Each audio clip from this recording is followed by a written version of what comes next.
பிஸ்மில்லாஹிர் ரஹ்மானிர் ரஹீம். திரு ஃபைசுல் ஹபீப் ஹாஜா ஹபீபுல்லா ஷா அலைஹி ரஹ்மா அவர்கள் அருளியது. அத்தியாயம் 35. ஹல்வத் சுகரா. ஹல்வத் சுகராவில் சில நிபந்தனைகள் வித்தியாசமாக இருக்கின்றன. அதாவது, ஒரு ஷரத்து அல்லாஹ்வின் பொருத்தத்திற்கு ஹல்வத் இருக்கின்றேன் என்று அதை திருத்திக் கொள்ள வேண்டும். இன்னும் ஒரு ஷரத்தில் முராகபா என்பதற்கு பதிலாக குறித்த அஸ்மாவை குறித்த எண்ணிக்கை அளவு கூடுதல் குறைவு இல்லாமல் ஓதிவர வேண்டும் என்று நியத்தி வைத்துக் கொள்ள வேண்டும். ஓர் அஸ்மா ஓதிவரும் காலத்தில் மற்ற ஔராதுகள், வழிபாடுகள், அஸ்மா இவைகளை ஓதாதிருத்தல் வேண்டும். அஸ்மாக்களின் எண்ணிக்கை தங்கள் முர்ஷிதின் உபசேசத்திற்கு இணங்க நிர்ணயித்துக் கொள்ள வேண்டும்.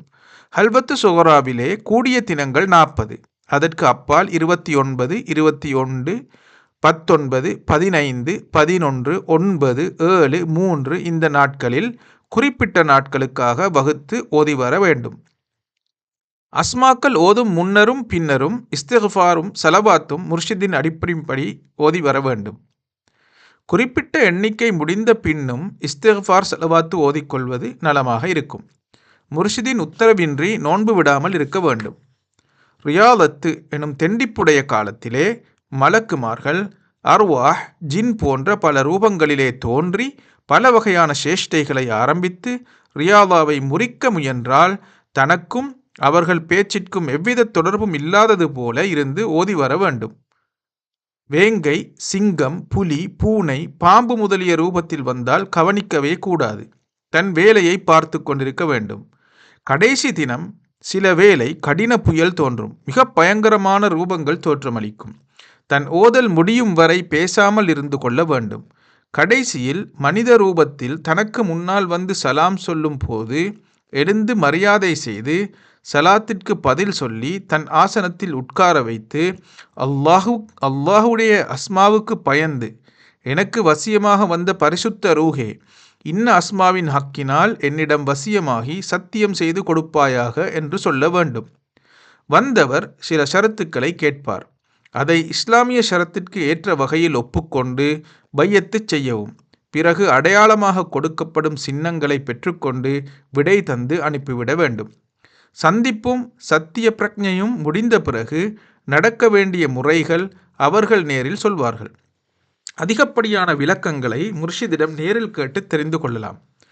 லம்அத், அஸ்ராருல் வாக்கிப், துருலி மஸ்தப், சிர்ருல் ஜலீல், ஷரஹ் இஸ்முல்லாஹில் ஆலம் போன்றவற்றிலே இது நகல் செய்யப்பட்டிருக்கின்றது. இஅ்திகாஃப். நபி ஸல்லல்லாஹு அலைஹி வஸல்லம் அவர்களை பற்றி ஆயிஷா ரலியல்லாஹு தஆலா அன்ஹா அவர்கள் கூறியிருப்பதாவது: நபி ஸல்லல்லாஹு அலைஹி வஸல்லம் அவர்கள் இவ்வுலகத்தை விட்டு மறையும் காலம் வரையிலே ரமலானுடைய கடைசி 10 நாட்களிலே இஅ்திகாஃப் இருந்து வந்தார்கள். பிறகு அவர்கள் மனைவிமார்கள் இஅ்திகாஃப் இருந்து வந்தார்கள் என்று மிஷ்காத் எனும் கிரந்தத்திலே பதியப்பட்டிருக்கின்றது.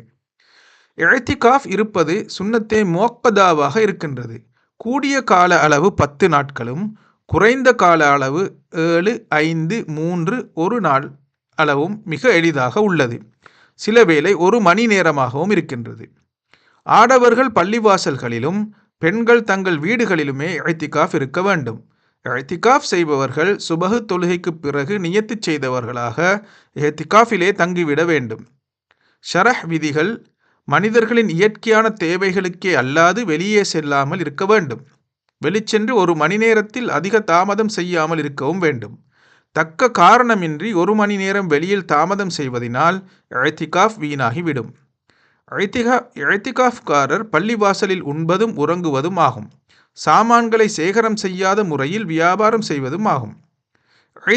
இஅ்திகாஃப்காரர்கள் ஆசாபாசங்கள், வினோத அலங்காரங்கள் ஆகியவற்றை விட்டும் பத்தியமாக இருக்க வேண்டும். குர்ஆன், ஹதீஸ், ஃபிக்ஹ், வஹ்த், நசீஹத் இவை அல்லாத மற்ற வீண் பேச்சுக்களை தவிர்த்து கொள்ள வேண்டும். இஅ்திகாஃப் நியத்து செய்பவர் ஒரு நாள் என்று குறித்தால் ஒரு நாள் இரவு பகல் 24 மணி நேரம் சேர்த்து கொள்ள வேண்டும். ஆனால் சாஅத் மணியை குறிப்பிடுவர்கள் அந்த அளவில் இருந்தால் போதும். அந்த அளவு மணித்தியாலங்கள் இருந்தால் போதும்.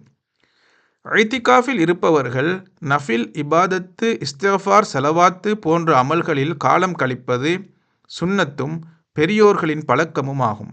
அல்லாஹு தஆலா நம் அனைவர்களுக்கும் இந்த புனித அமல்களிலே ஈடுபட ஆர்வத்தை தந்தருள் புரிவானாக. ஆமீன்.